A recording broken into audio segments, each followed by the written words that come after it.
I love watermelon. Funny enough, I used to hate it as a kid, but now as an adult, it just screams summer to me. I find it visually appealing, it's really fresh to use in a bunch of summer recipes, and also it's one of the fruit that has the highest water content, so I just find it a really great way to keep my family hydrated when temperatures rise. But the one problem I have with watermelon is that I find it a little bit difficult to cut and serve at times. So I thought that in this week's video, I would share some of my favorite ways to cut a watermelon. They're time-saving, they're great, and also a few fun ways to serve it. So the first way to cut a watermelon that I want to show you is a great one if you want to eat it with your fingers but don't actually want them to get all sticky. So you can start by slicing your watermelon in half and then taking one half, slice it horizontally all the way through and then vertically.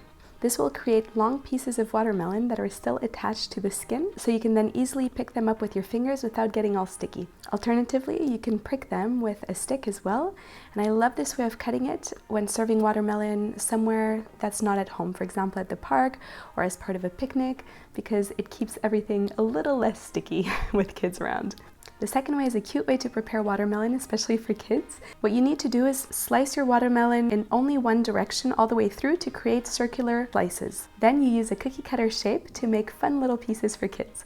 As you can see, my daughter had a lot of fun helping me with this one, and when you're done, you can serve these shapes as is, or top them with a dollop of plant-based yogurt, or even make skewers, as my daughter ended up doing here.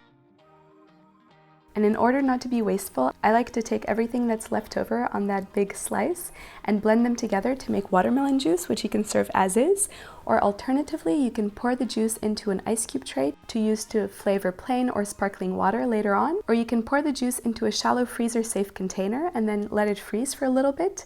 And when it's a little bit frozen, you then break it apart with a spoon or a fork, or like I did here, a wooden spoon, to make your own naturally sweetened snow cones. Of course, you can also use the ice cubes to make snow ice by crushing them with a pulse function on your blender.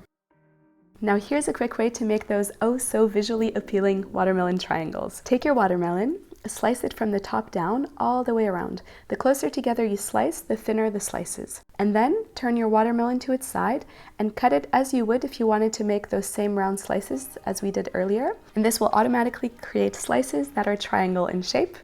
Now you can serve these as is, which I often do, or do as I did here and put a skewer into each triangle and place them into the freezer. Once frozen, you'll have delicious, naturally sweet popsicles to enjoy when temperatures rise. Okay, so this last way to prep and serve watermelon is fun, but it comes with a disclaimer so that you don't make the same mistake I did. So what you do is you first slice your watermelon in this way to create a basket of sorts.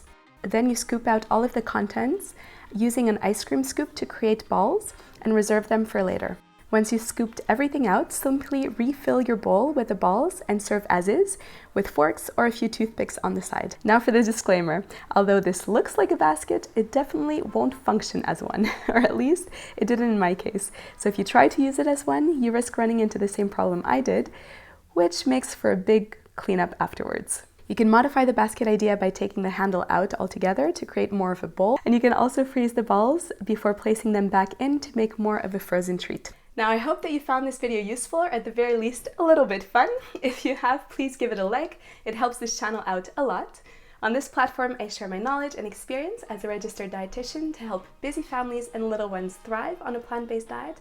So if this is something that you want to learn more about or you want to see pop up in your feed more often, I also encourage you to subscribe. And with that said, that's it for today. Until next time, ciao ciao!